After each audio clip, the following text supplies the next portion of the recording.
ಇಲ್ಲಿಯವರೆಗೂ ಬರುತ್ತಿದ್ದ ವಾಸನೆ ಈಗೇಕೆ ಬರುತ್ತಿಲ್ಲ? ನೀನು ವಾಸನೆ ಗುರುತು ಹಿಡಿದ್ರೆ ಕತೆ ಬದಲಾಗ್ಬಿಡ್ತಾ ಇತ್ತ ನಾಗವೇಣಿ. ಅದಕ್ಕೆ ನಿನ್ನ ಗ್ರಹಣ ಶಕ್ತಿ ಕೆಲಸ ಮಾಡಿದ ಹಾಗೆ ಮಾಡಿಬಿಟ್ಟೆ. ಇಲ್ಲಿಯವರೆಗೂ ನನ್ನ ಗ್ರಹಣ ಶಕ್ತಿ ಕೆಲಸ ಮಾಡುತ್ತಿತ್ತು ಎಂದರೆ ನನ್ನ ಮಾವನನ್ನು ಸಾಯಿಸಿದವರು ಇವರಲ್ಲೇ ಯಾರೋ ಆಗಿರಬೇಕು. ಅವರು ಯಾರೆಂದು ತಿಳಿಯಬೇಕು.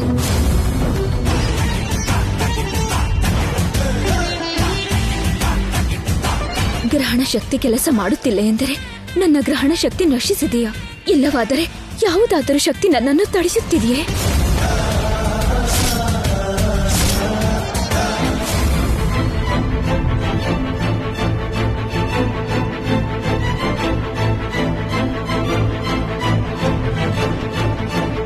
ಆದಿತ್ಯ ಅವರೇ ನಮಸ್ಕಾರ. ನಮಸ್ಕಾರ ಕಣಪ್ಪ. ನೀವು ಬದುಕೇ ಇದ್ದೀರಾ ಅಂತ, ಮತ್ತೆ ವಾಪಸ್ ಬಂದಿದ್ದೀರಾ ಅಂತ ಊರೇ ಸಂತೋಷದಿಂದ ಹಬ್ಬ ಮಾಡ್ತಾ ಇದ್ದಾರೆ ಆದಿತ್ಯ ಅವರೇ. ಆ ದೇವ್ರ ದಯೆಯಿಂದ ನಿಮ್ಮೆಲ್ಲರ ಆಶೀರ್ವಾದದಿಂದ ನಾನು ಅಪಾಯದಿಂದ ತಪ್ಪಿಸ್ಕೊಳ್ಳೋದಕ್ಕೆ ಸಾಧ್ಯ ಆಯ್ತು. ನಮ್ಮೆಲ್ಲರನ್ನು ನಿಮ್ಮ ತಂದೆ ದೇವ್ರ ಥರ ನೋಡ್ತಿದ್ರು. ಅವ್ರು ಇಲ್ಲದೆ ಇರೋ ಆ ಸ್ಥಾನ ತುಂಬಕ್ಕೆ ನೀವು ಮತ್ತೆ ಬದುಕಿ ಬಂದಿದ್ದೀರಾ. ನಿಮ್ಮ ಅಪ್ಪನ ವಾರಸ್ದಾರರಾಗಿ ನೀವೇ ಊರನ್ನ ಕಾಪಾಡ್ಕೊಂಡು ಹೋಗ್ಬೇಕು.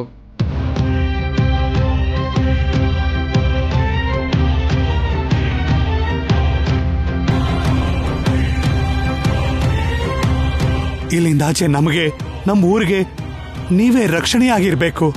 ನಮ್ಮಪ್ಪ ಸಂಪಾದನೆ ಮಾಡಿರೋ ಹೆಸರು ಕೀರ್ತಿನ ಮಗನಾಗಿ ಕಾಪಾಡಬೇಕಾದ ಜವಾಬ್ದಾರಿ ನನಗಿದೆ. ಅದರಿಂದಾಗಿ ನಿಮ್ಗೆ ಯಾವ ಥರದ ಸಮಸ್ಯೆ ಬಂದರೂ ನಾನು ಅದನ್ನು ಬಗೆಹರಿಸ್ತೀನಿ. ನಿಮ್ಮ ಕಷ್ಟ ಸುಖದಲ್ಲೂ ನಾನು ಜೊತೆಗಿರ್ತೀನಿ ಅಂತ ನಿಮಗೆ ಮಾತು ಕೊಡ್ತೀನಿ. ತುಂಬಾ ಸಂತೋಷ ಕಣಪ್ಪ. ನಾವೇನ್ ಬರ್ತೀವಪ್ಪ. ಒಳ್ಳೇದು. ನನ್ನ ಮಗನ್ನ ನನ್ನ ಮೊಮ್ಮಗನಲ್ಲಿ ನೋಡೋ ಅದೃಷ್ಟ ದಕ್ಕಿತ್ತು.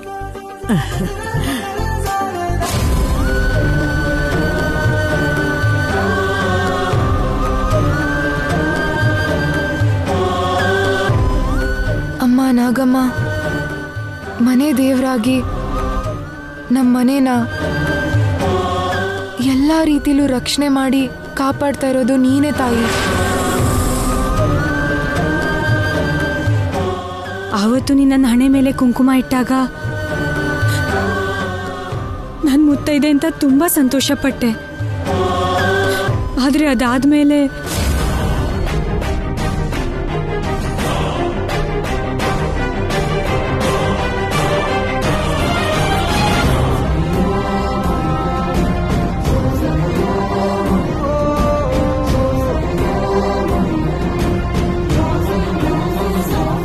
ಕಣ್ಣಾರೆ ನೋಡಿದ್ ನಿಜ ಅಂತ ನಿನ್ನ ಬಗ್ಗೆ, ನೀನ್ ಕೊಟ್ಟು ಮಾಂಗಲ್ಯದ ಬಗ್ಗೆ ತುಂಬಾ ಅಪಾರ್ಥ ಮಾಡ್ಕೊಂಡ್ಬಿಟ್ಟೆ ತಾಯಿ.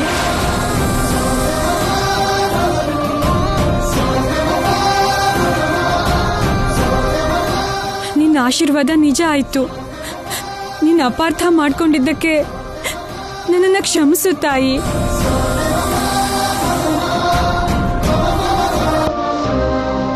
ಕ್ಷಮಿಸು, ನನ್ನ ಕ್ಷಮಿಸ್ಬಿಡು ತಾಯಿ.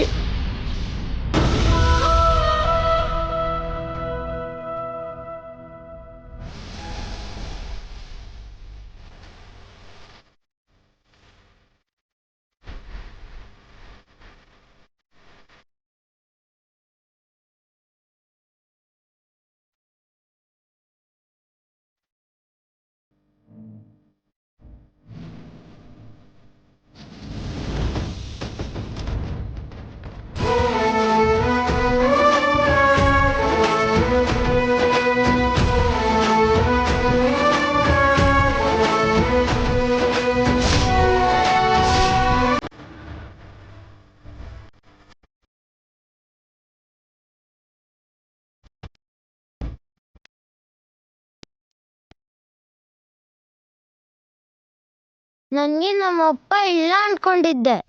ಮತ್ತೆ ನಮ್ಮಪ್ಪನ ನಾನು ನೋಡ್ತೀನಿ ಅಂತ ಅನ್ಕೊಂಡಿರ್ಲಿಲ್ಲ. ನಮ್ಮಪ್ಪನ ಬದುಕಿಸಿದಕ್ಕೆ ನಮಸ್ಕಾರ ಮಾಡ್ತೀನಿ.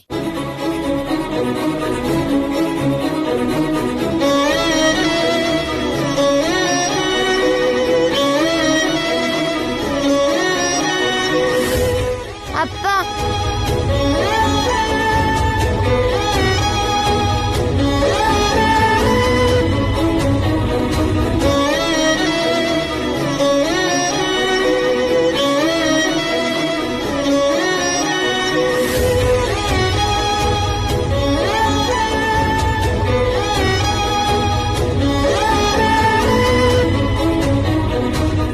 ಯಾರು ಏನಂದ್ಕೊಂಡ್ರು ನಮ್ಮಣ್ಣ ಬದುಕೆ ಇದ್ದಾರೆ ಅನ್ನೋ ನಂಬಿಕೆ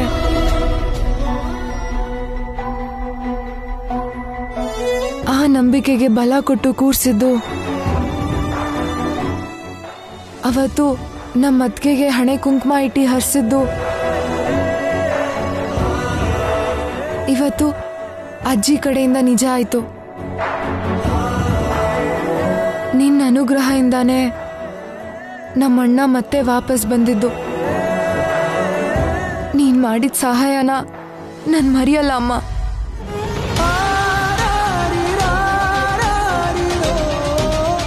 ನಿನ್ನ ಅನುಗ್ರಹದಿಂದಾನೇ ನಮ್ಮಮ್ಮನ ಕಾಪಾಡ್ಕೊಳಕ್ಕಾಗಿದ್ದು. ನಮ್ಮೆಲ್ರೂ ಯಾವಾಗಲೂ ಇದೇ ರೀತಿ ಕಾಪಾಡಮ್ಮ. ನನ್ನ ಗ್ರಹಣ ಶಕ್ತಿ ಕೆಲಸ ಮಾಡುತ್ತಿದ್ದರೆ ನನ್ನ ಮಾವನನ್ನು ಸಾಯಿಸಿದವನ ಪ್ರಾಣ ತೆಗೆಯುತ್ತಿದ್ದೆ. ಅವನು ಯಾರು ಎಂದು ತಿಳಿಯಬೇಕು. ಹೇಗೆ ತಿಳಿಯಲಿ? ಅಮ್ಮ ನಾಗಮ್ಮ, ನನ್ನ ಮಗನ್ಗೆ ನನ್ನ ಸೋದರ ಸೊಸೆನ್ ಕೊಟ್ಟು ಮದುವೆ ಮಾಡಬೇಕು ಅನ್ನೋದು ನನ್ನ ತಮ್ಮನ ಆಸೆ ಆಗಿತ್ತು. ಆ ಆಸೆ ನೆರವೇರೋಕ್ ಮುಂಚೆನೆ ಅವನು ನಮಗ್ ದೂರ ಆಗೋದ.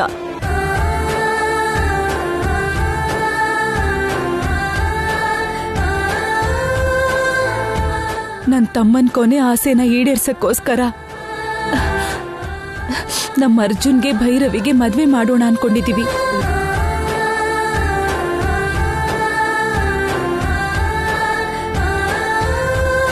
ಅವರಿಬ್ಬರಿಗೂ ಮದ್ವೆ ಮಾಡೋಣ ಅಂತ ಅನ್ಕೊಂಡ್ರೆ ಇಲ್ಲಿವರೆಗೂ 2 ಸಾರಿ ವಿಘ್ನಗಳು ಬಂದು ಹೋದ್ವು.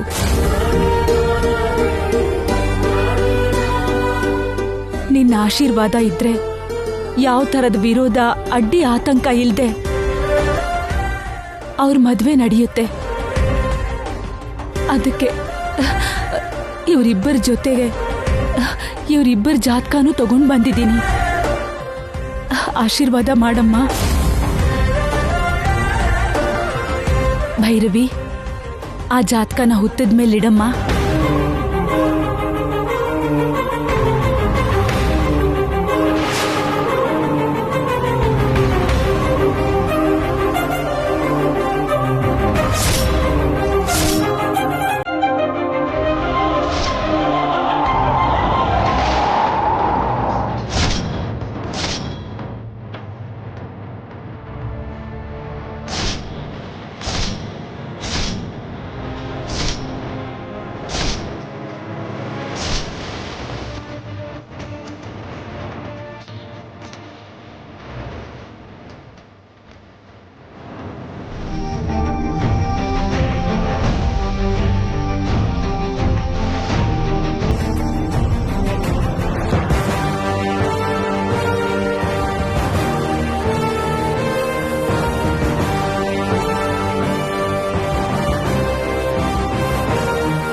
ಅಮ್ಮ, ಇದು ನನ್ನ ಜಾತಕ.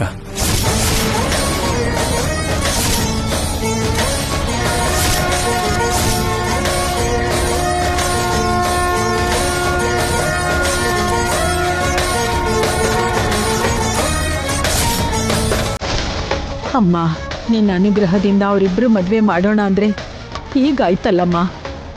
ಇದು ಆಶೀರ್ವಾದನ ಅಪಶಕುನನ? ಇದ್ಯಾವುದೋ ಸಂಕೇತ ತಾಯಿ.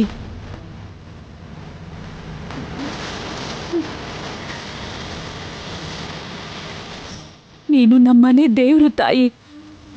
ನಿನ್ನ ಕೃಪೆ ಅನುಗ್ರಹ ಇಲ್ಲದೆ ಏನೂ ಆಗಲ್ಲ.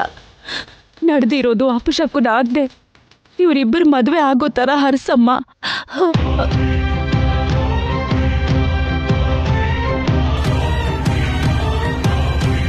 ನನಗ್ ಬುದ್ಧಿ ಬಂದಾಗಿಂದ ಅಜ್ಜಿ ಅಪ್ಪ ಯಾವ ಕಷ್ಟ ಬಂದ್ರೂ ನೀನೇ ಕಾಪಾಡ್ತೀಯ ಅಂತ ಹೇಳ್ತಿದ್ರು. ನಿನ್ನ ಹತ್ರ ಬೇಡ್ಕೊಂಡ್ರೆ ಏನೇ ಆಗ್ಲಿ ಖಂಡಿತವಾಗ್ಲೂ ನಡೆಯುತ್ತೆ ಅಂತ ಧೈರ್ಯ ಹೇಳ್ತಿದ್ರು. ಆ ಧೈರ್ಯನ ಇವಾಗ ನಮಗ್ ಕೊಡು ತಾಯಿ. ನಮ್ಮ ಮಾವನ ಜೊತೆ ನನ್ನ ಮದ್ವೆ ನಡೆದಾಗ್ಲೇ ನಮ್ಮಪ್ಪನ ಆತ್ಮಕ್ಕೆ ಶಾಂತಿ ಸಿಗೋದು.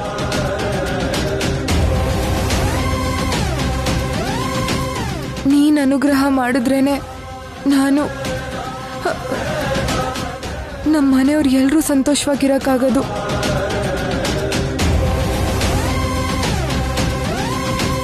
ದೊಡ್ಡ ಮನ್ಸಿಂದ ನಮ್ಮನ್ನ ಹರ್ಸು ತಾಯಿ.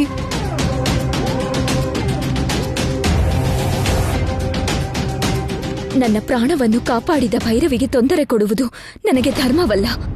ನನ್ನ ಪ್ರಾಣ ಉಳಿಸಿರುವ ಭೈರವಿನ ಕಾಪಾಡುವುದು ನನ್ನ ಜವಾಬ್ದಾರಿ ಎಂದು ಮಾವನಿಗೆ ಮಾತು ಕೊಟ್ಟಿರುವೆ. ಆ ಮಾತನ್ನು ನೆರವೇರಿಸಬೇಕೆಂದರೆ ಭೈರವಿಗೆ ತೊಂದರೆ ಆಗದಂತೆ ನೋಡಿಕೊಳ್ಳುವುದು ನನ್ನ ಕರ್ತವ್ಯ. ನನ್ನ ಮಾವನನ್ನು ಸಾಯಿಸಿದವರ ಮೇಲೆ ಪ್ರತೀಕಾರ ತೀರಿಸಿಕೊಳ್ಳುವುದನ್ನ ಆಮೇಲೆ ನೋಡಿಕೊಳ್ಳಬಹುದು. ಮೊದಲು ನನ್ನ ಭಕ್ತರ ಕಡೆಗೆ ಗಮನ ಹರಿಸಬೇಕು.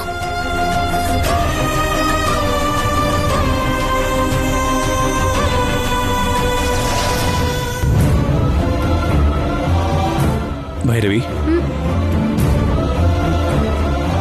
ಆವತ್ತು ನೀನು ಪ್ರಾರ್ಥನೆ ಮಾಡಿದ್ದಕ್ಕೆ ನಾಗದೇವತೆ ನಿಮ್ಮ ಅತ್ತಿಗೆನ ಹರಿಸಿದ್ದು. ಈಗಲೂ ಕೂಡ ಆ ದೇವತೆ ನಿನ್ನ ಪ್ರಾರ್ಥನೆನ ಖಂಡಿತವಾಗ್ಲೂ ಕೇಳಿಸ್ಕೊಳ್ತಾಳೆ.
ಭೈರವಿ,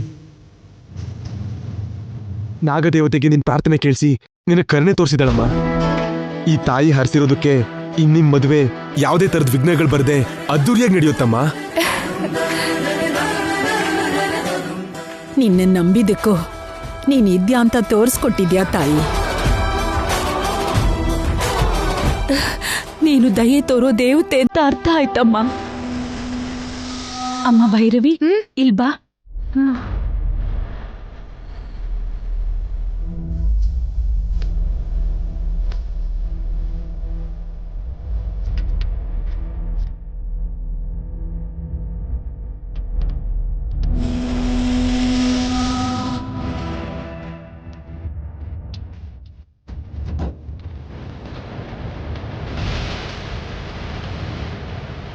ಬಂದು ಹಾಲು ಕುಡಿಯಮ್ಮ, ನಮ್ಗೆ ಆಶೀರ್ವಾದ ಮಾಡು. ಒಂದು ಬೆಂದು ಬಂದೋರಿಗೆ ನ್ಯಾಯ ದೇವತೆ.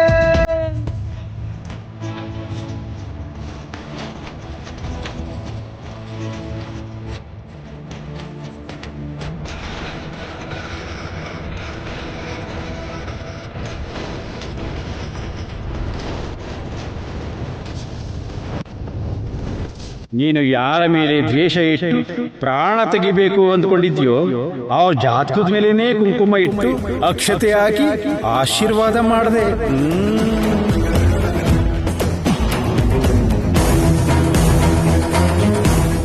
ಆ ಮಾನವ ನಿನಗೆ ಸಮೀಪಿಸಿದ್ದರೂ ನೀನು ಆ ಮಾನವನಿಗೆ ಸಮೀಪಿಸಿದ್ದರೂ ಅವನ ಹೆಜ್ಜೆಯ ಪರಿಮಳದ ಮೂಲಕ ನೀನು ಅವನನ್ನು ಗುರುತಿಸಬಲ್ಲೆ.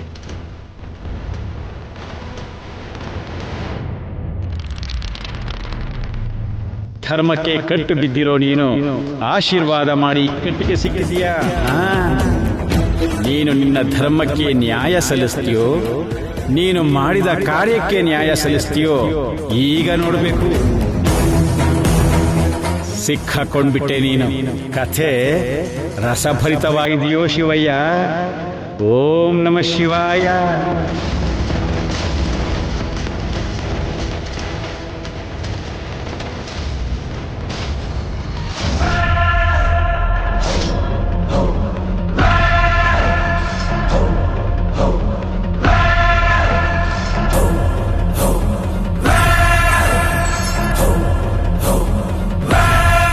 ನೀವೆಲ್ರೂ ಅನ್ಕೊಂಡಾಗೆ ನಾನು ಸತ್ತಿಲ್ಲ. ಇಲ್ಲಿದಾನಲ್ಲ ನನ್ನ ಸ್ವಂತ ಮಾವ ವೀರಭದ್ರ ಇನ್ನೊಬ್ಳು ಹುಡುಗಿ ಜೊತೆ ಸೇರ್ಕೊಂಡು ನನ್ನ ಕೂಡ ಹಾಕಿದ್ದ.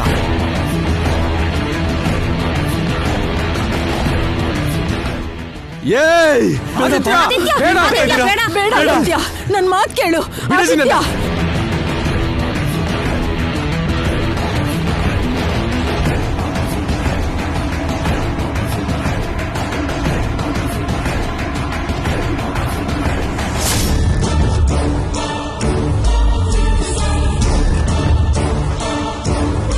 ಅವ್ರಿಗೆ ನರ್ಕ ತೋರಿಸ್ತೀನಿ ಅಂತ ನಮಗೆ ನರ್ಕ ತೋರಿಸಿದ್ರಿ.